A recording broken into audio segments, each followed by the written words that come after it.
I'm super stoked to introduce our speaker and guest for today, Drew McManus, who's the lead singer of Satsang.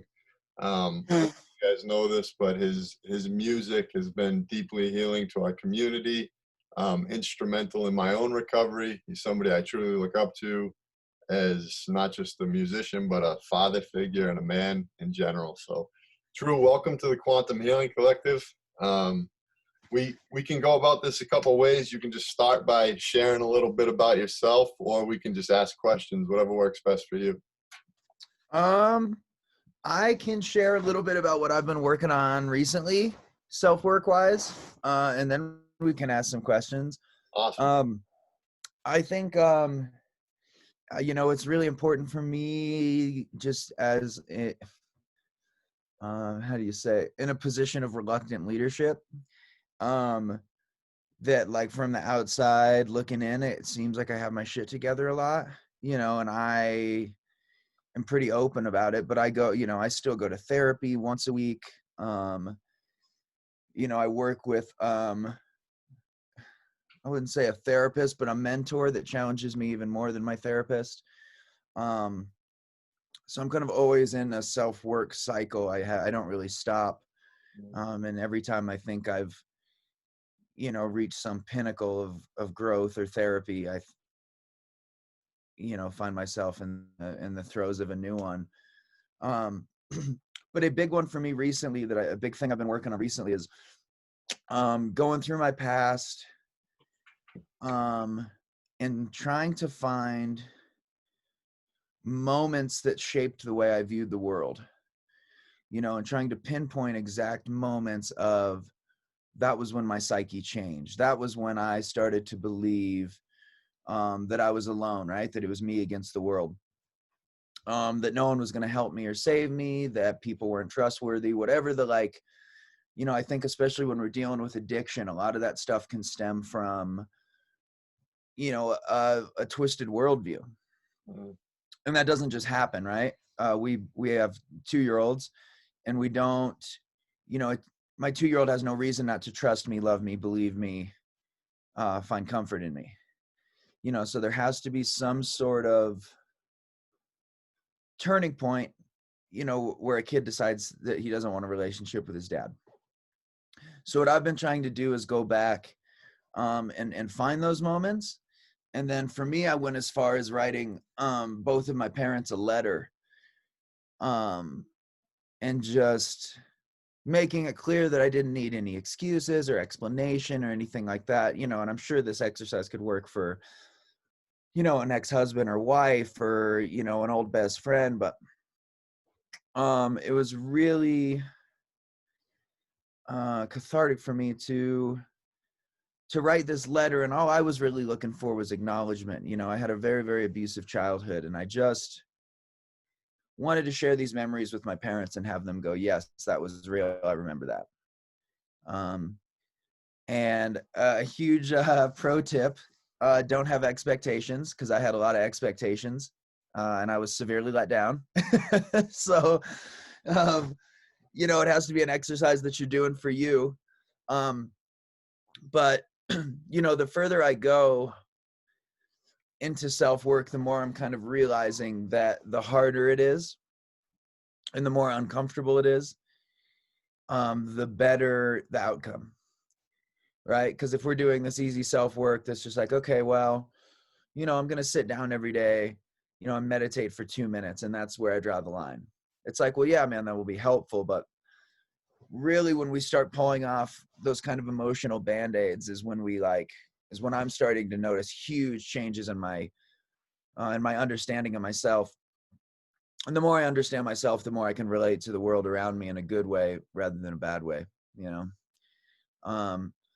So I guess I'm not recommending that everyone write a letter to somebody close to them and share terrible, terrible memories with them. But I would encourage everyone to start thinking back through your story and trying to find those moments, like for example, there was a particular evening when I was about 8 years old, where my stepfather without going too into detail, he really kicked the shit out of me. And I was going to bed that night, and my mom had come into my room just to shut the door and say goodnight, and I sat up, and I would have been 10 or 11. But I sat up and I asked her, I said, how long are you going to let this happen? And she just looked at me and she said goodnight and shut the door. And I remember in that moment, I went, okay, nobody's going to save me. I have to survive here. And I have a few memories where survival was kind of like that was my go-to emotion, right? And it's something that's still my default setting, is don't trust anyone. I just have to survive, which is not really a healthy way to go through life. But it's just an example to show, we can kind of understand ourselves better if we can go back and pinpoint those moments. So that's been a big thing for me recently, is trying to go back and find these stories, and then a really good one. I was doing an exercise with my mentor, and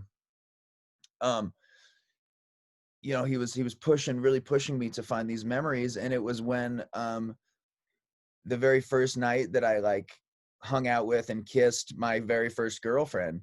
And it was a really hilarious experience to go through it as a 32-year-old man, because I didn't realize how much self-worth I got from that experience. From I always kind of felt unwanted or in the way. And the fact that a very attractive girl when I was in high school wanted to hang out with me and kiss me, and then the next day wanted to hang out with me again, and then I was like, that did wonders for my self-esteem and how I related to the world. And I was like, oh, okay, so in my house I'm this, but out of my house I could be anything. So yeah, I would just encourage everyone to start digging through your stories and try to find both good and bad. Thank you. That's awesome. So, question about that letter. I'm just curious, when you're writing that letter, is it just to kind of go over that this happened and acknowledge that, or is it to any forgiveness involved, or just basically, hey, I just want to acknowledge this is what went down? Yeah, I put in there a lot, like, hey, I'm not, these aren't things that I hold against you anymore. I'm not angry at you. I don't hate you. I know this stuff happened, and just being really clear of I just want validation. You don't even necessarily have to apologize. I just need you to acknowledge it was real, because I kind of grew up in a household where, just real messed up stuff happened all the time. And then when the messed up stuff wasn't happening, it was just business as usual. Everything's fine. Everything's normal. So I just wanted to hear it validated. And y'all, again, be very open to the fact that you're not going to get any sort of validation or anything from it. And, but it felt really good to write it. I think that was the process, was the writing it. The sending of it was a whole exercise in itself, but the writing of it was really important for me. Yeah. And that's really cool. And it's super helpful to this group. Just as a little background, we created this group because, I was going through AA. There was other people going through different programs. And Going to nanny? we basically, in AA, we have a program to support our recovery. But at the root of all of the disease is the fears, the resentments, those times in our life when we were young, when we did get beaten. And that doesn't, you don't have to be an alcoholic or an addict to have experienced those things. And what you're offering to our group is a way that they can kind of work through those things. And that's what we're all about, is to try to find means and methods to help everybody, release those wounds from an inner age, Yeah, it's important work, man, because, in my experience in addiction recovery, I've met a lot of people that don't drink or do drugs anymore, that are still pretty sick, Yeah. that aren't, that haven't worked through any of that deep stuff. They've just figured out how to not drink or do drugs. Mm. which is a huge step. You know, if you're an alcoholic or an addict, like, you're not going to get much done if you're doing heroin, but but that's that for me. The reason I kind of took an alternative route was because I really, right, what's the saying? The addiction is but a symptom of our disease, right? I really took that to heart.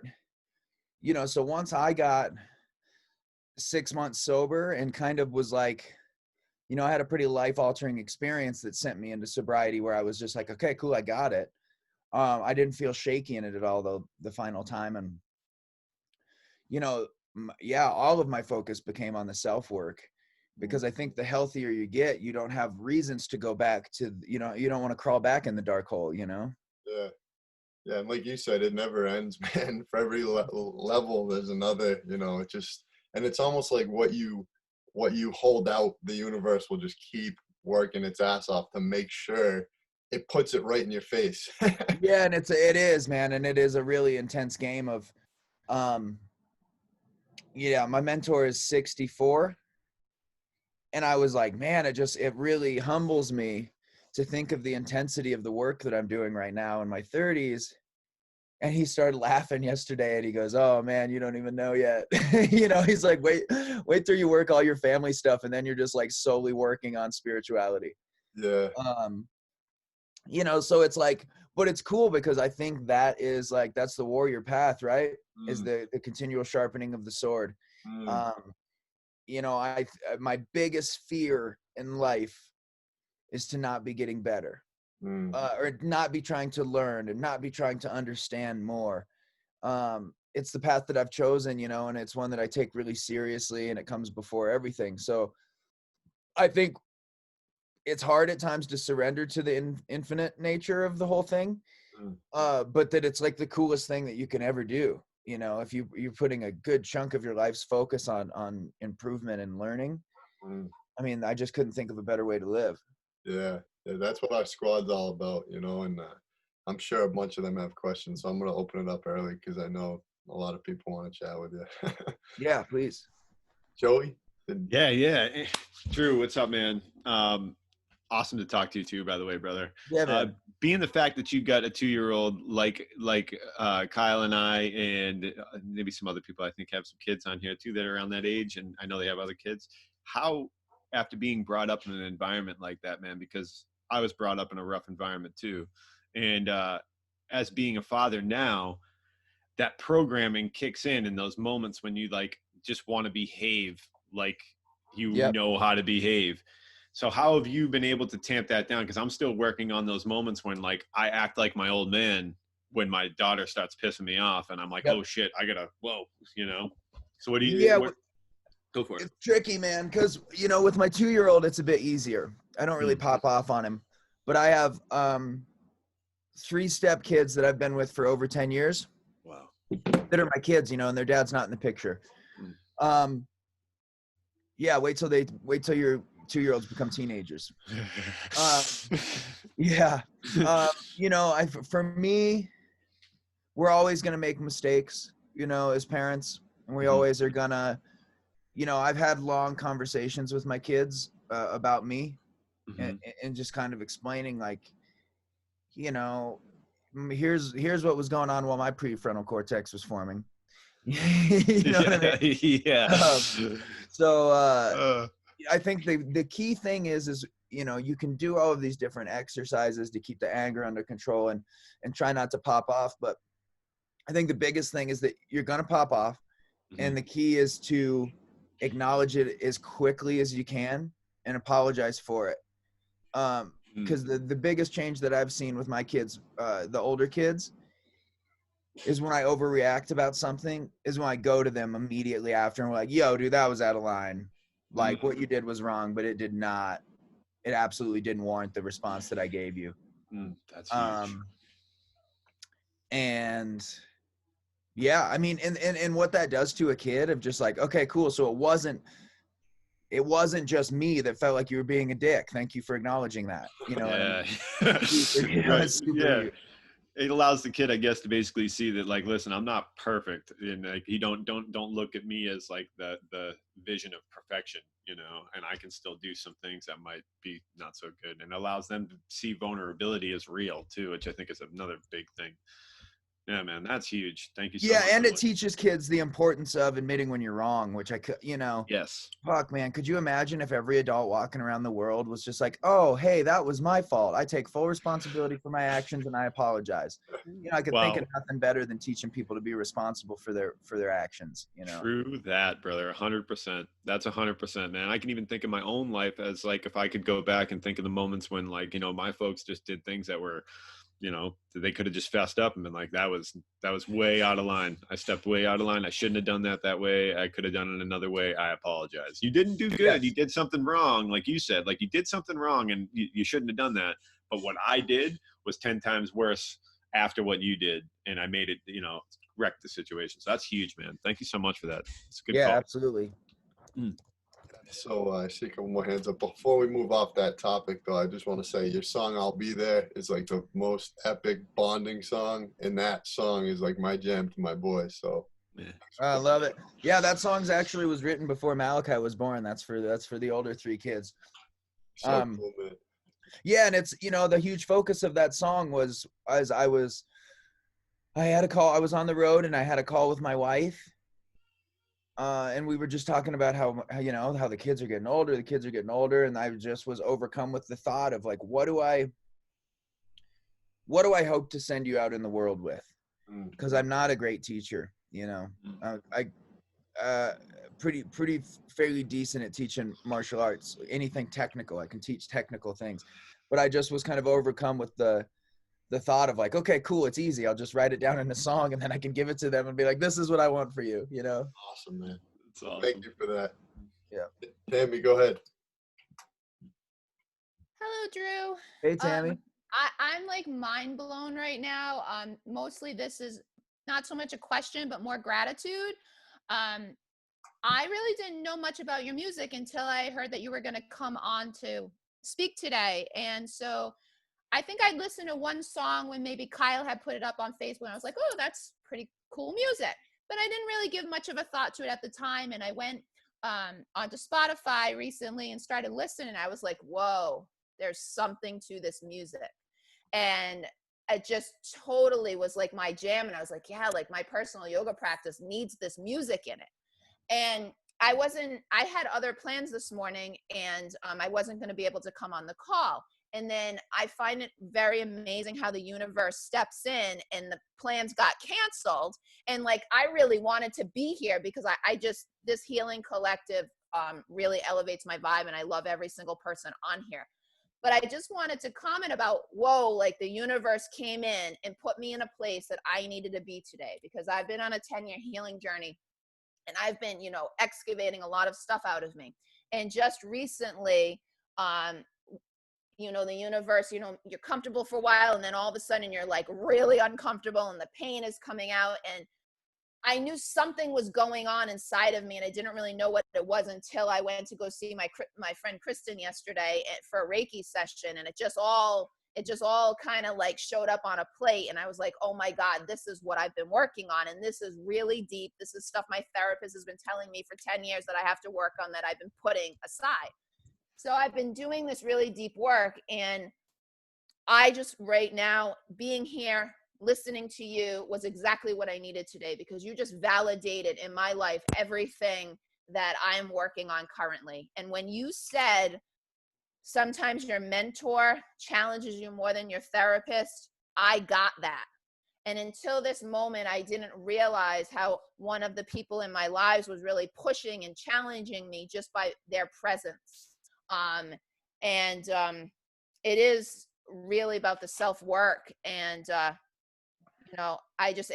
I've come from, a binge eating disorder. And when you said addiction is a symptom of a disease, like I got that. So basically, I just really want to thank you so much for showing up and being authentic and real and sharing your story, because by the way you shared your story today, you just touched my heart in such a way that I feel like I can continue to do this deep inner work that the universe is asking me to do, and I can move through it and continue to shine my light and just show up and be me. And that's really in my life what I've been working on, is to show up and be me no matter what, and to send the love and the energy out that I have inside of me, and to be able to actually receive the love that other people are sending me. So I know these words aren't enough. I don't even have enough words to send you the gratitude, to thank you so much, because this call today has just been a pivotal, eye-opening,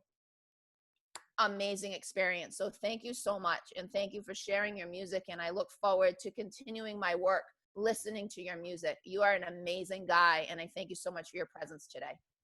Yeah, thank you so much. You're welcome. Thank you, Tammy. Namaste. All right, who's I up? gotcha. Who else has got a question? Yeah. If anyone sees anybody with a question too, let me know. I'm usually really bad at this. How can we support you, Drew, and everything you got going on right now? What's the best way to support Satsang? And honestly, just listen to our music and share it.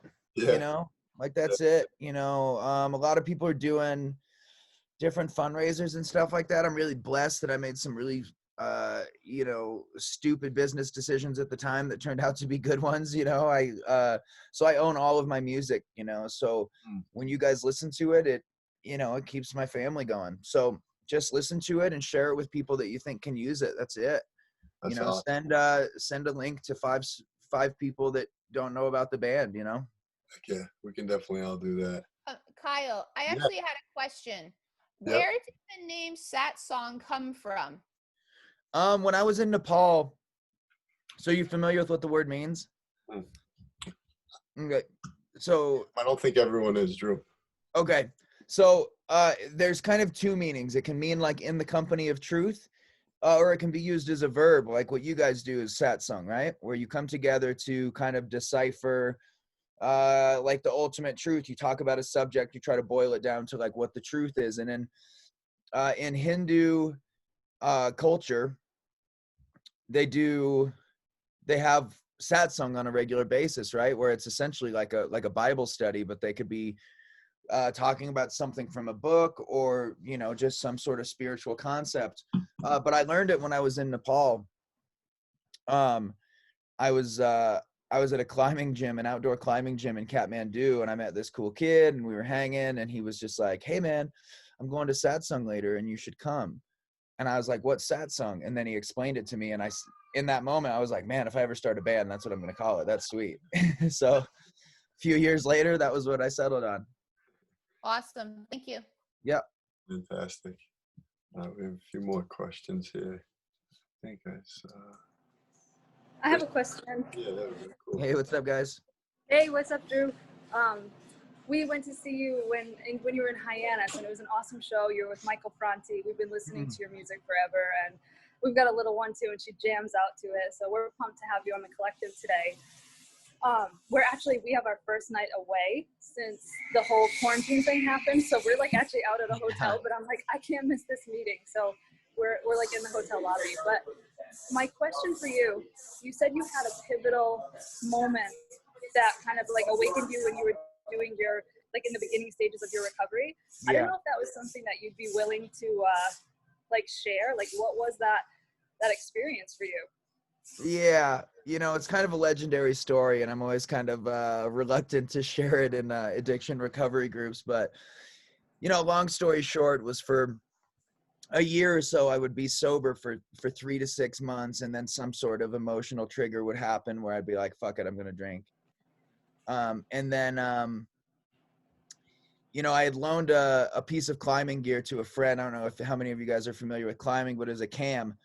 So a cam is you pull this trigger, it makes this thing small, and then you let go of it and it gets wide and you stick it in cracks. So when you fall, the rope catches it and you don't fall. Well, they're kind of expensive pieces of gear the bigger they get. And I'd loaned one to a friend and he lost it on a climb. He had to abandon it on a climb so he could rappel down. And he was like, hey, you know, I'll get you back for that. I'll get you back for that. Long story short, I was listening to a Terrence McKenna lecture, and I shit you not, at this juncture in the lecture, he goes, you know, if anybody is struggling with any sort of, inner turmoil that they just really can't get past, I would suggest that they eat a handful of mushrooms in the dark by themselves. And I shit you not, not even a minute after he said that, my phone went off, and my friend Kevin that had lost the piece of climbing gear, he goes, "Hey man, I don't have any money, but a friend of mine from college just gave me an ounce of mushrooms. Do you want to just come grab a handful of them?" And I was like, sure. So I went and got them, and I got home, and I stared at them on my desk forever, because I approach psychedelics pretty with a healthy amount of fear, just because I'm already such a overthinker. And I made a huge intention to think about my dad and how I was raised, and pretty much all of the darkest points of my life, and then ate these and continued to think about all of this super dark, uncomfortable stuff. And it was the worst night of my life that ended up being the best thing that could have happened to me, but it wasn't an enjoyable experience. I didn't feel one with the universe. I literally felt like I was being throttled. You know what I mean? Like I feel like, like a dog that peed on a carpet and God was just kind of smearing my face into it, And, but it was really weird when I came out of the experience. Something had changed. I just was like, okay, cool. So step one to this pattern is alcohol's gone. We're done with it. Yep. And then that really was like the night that I was like, I don't know why, but I'm going to Nepal. I have to go to Nepal, and I got to figure that out. And then everything just kind of started unfolding from there. But yeah, that was the start of the journey for me. Would you say, and thank you so much for sharing that and being vulnerable, because I relate with that. I actually overcame a really serious opiate addiction with iboga, which is it's one of those things where in the kind of recovery community, you're almost you don't know if you want to share it or not, or if someone might be offended by it. But I could tell when you said that you had this, really serious experience. Something inside of me was like, oh yeah, I know exactly what you're talking about. So thank you for sharing that. And would you say that was the beginning of your spiritual journey, or were you spiritual before that? No, 100%. Well, I thought I was, and I mean, to be fair, all through growing up, man, I used, the Grateful Dead and Hunter Thompson as, a moral compass for many years, so I was using drugs, just not in any effort to expand myself, but more in an effort to see how strange we could make everything. But that experience, something happened. Like I've heard the term psychic surgery, and I think that's a really interesting term because, for me, I think the thing that's so special about psychedelics when they're used in a therapeutic setting or with intention like that is it doesn't matter if you are, the King of England or homeless on the street. When you ingest psilocybin, or most psychedelics, it's gonna strip away every single thing that you aren't and just show you exactly who you are. And if that person isn't a sound, put together person, especially if you're struggling with something as dark as addiction and all of the things that fall in line when you're an addict, it's like, man, there's no choice. You have to stare it right in the face and be with it. So I think it can be a huge tool, and we're starting to see a lot of data. To my knowledge, iboga has a higher success rate than any other treatment for opiate addiction. And I also, the more that I share that story, the more people I meet that share that they had a very, very similar story. My wife is a clinical psychotherapist, and is in the process of trying to work with MAPS. Amazing. And for anyone that doesn't know who MAPS are, their claim to fame kind of was they were working with PTSD patients, and to be a part of the study, you had to have been on medication for over a year and tried 3 different treatments, and they were giving these people lab grade MDMA and having them do these sessions with a therapist, and they had a 99% success rate of healing PTSD, not treating it, healing it, of people going, yeah, after my 3rd session, I don't think I need to come back anymore. And they've done 6-month, 12-month, 18-month, 24-month follow-ups, people that were in wars and have seen scenarios that, you know, that everyone in this group can't even imagine, being like, yeah, no, I'm good, I'm at peace with it, I'm fine. So it's like, man, if we can use these compounds, you know, not to go to concerts with, but to, you know, change the trajectory of people's lives, you know, I'm all for it. Yeah, I think totally. I don't want to take up too much time, but last question. Would you also agree that this is a part of the shift in consciousness that people are experiencing, is kind of like realizing what medicine is and then like what medicine isn't, you know? Yeah, well, you know, it's kind of the American way, right? If we take something super sacred that every other culture in the history of humans, you know, has held to be this sacred, powerful medicine, you know, we turn it into a party favor. That's that's just kind of how America rolls, you know. Yeah. So I forget what your question was, but yeah, no, I think it's super, super important. And I think that they're tools that could be utilized 100%. Agreed. Cool. Thanks so much for your time. Yeah, you're so welcome. Hey, how you doing, bud? Real quick. Good. Thank you for putting on that show in the Cape that my wife and I saw a few years back. I actually got to shoot press, and that was the first time I actually shot a live event. And since then, I've shot Warped Tour and Korn and Yellow Wolf and Blink-182, Nice. all of these huge bands. And your set was the first show I ever shot live. So I thank you for that, you know, step into the direction of a small dream of mine. But real quick, not to keep you, I practice jujitsu as well. And I just want to, I just want to say, like, do you find in the midst of, you know, getting knee on belly or getting choked out by someone smaller than you, how humbling that is and how much that carries into life when you've experienced that level of discomfort, that other problems in life don't seem as big? Yeah, man, fighting is my gospel, man. Jiu-jitsu is my religion. I just, I don't, it's an interesting trade-off, you know, because I've been splitting my time pretty 50-50 between Muay Thai and Jiu-jitsu. And I'm actually having a hard time right now because I'm considering taking a fight late fall, and my wife is obviously not super stoked about it. But yeah, man, I can't recommend it enough. You know, it's one of those things where, you know, I'm almost 4 years in, and I can't believe that I was living my life without it for as long as I did. Agreed fully. And I've studied a little Muay Thai myself, not as extensively, but I find Jiu-Jitsu was probably the best therapy that anybody could have ever given me without medication or without seeing somebody and talking about my feelings. It was by far the best physical and mental therapy that I've ever done. Yeah, we see it all the time too, where people come in and, you know, are a mess, and it helps them get their lives together too. You know, I kind of have a different perspective on the news cycle that shows, you know, the crazy amount of division in the world, because I train at a place where, you know, I know drug dealers and cops that are friends. Yeah, which is awesome. You know what I mean? I see people from extremely different walks of life become extremely close. You know, one of my best bros at the gym is, you know, a super conservative, handlebar mustache, truck driving conservative, you know, and I take a bullet for him, you know. That's awesome. Yes, sir. I appreciate your time, man. Thank you so much. Yeah, absolutely, bro.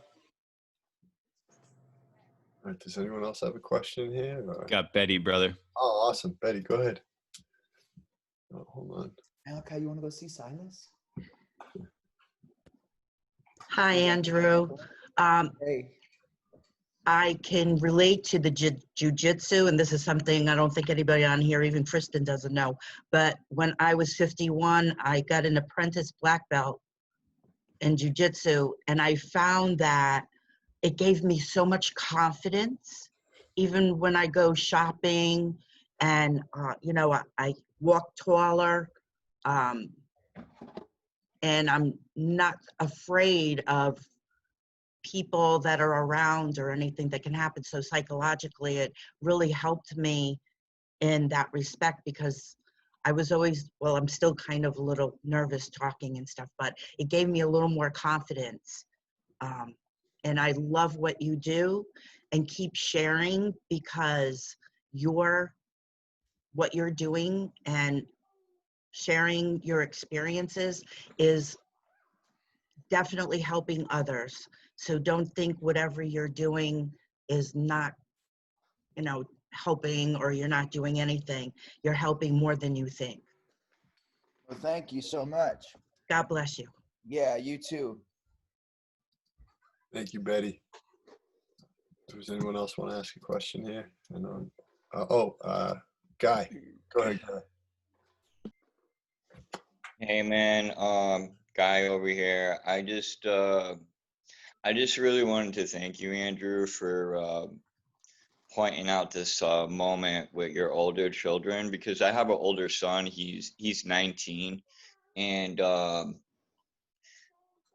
it's true that when you act out, if you go like right away and realize like, hey, wow, I was a fucking douchebag, man, and Yeah, you like yeah. and you bring that to them, they look at you so differently, man. And I just really want to thank you for validating that for me, because like sometimes like I question myself, like I know that was the right thing to do, but was it the right thing to do? Because like I'm the dad, I got it all figured out, when like that's so far from the truth, So I really appreciate that. And I also just wanted to tell you out of my own experience that writing a letter definitely helps, man. I have both parents who passed away, and like I had a lot of shit that like I felt like I was like owed, and like just getting it out on a letter and putting it out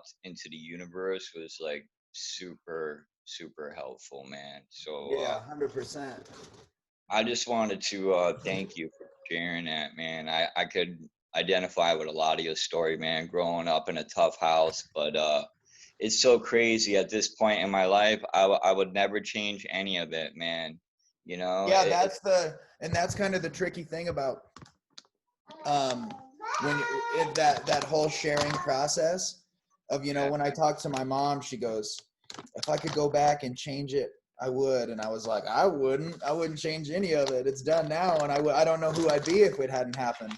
Right. Yeah, that's good, man. If you can get to a place where you're grateful for the bad stuff, that's the magic, man.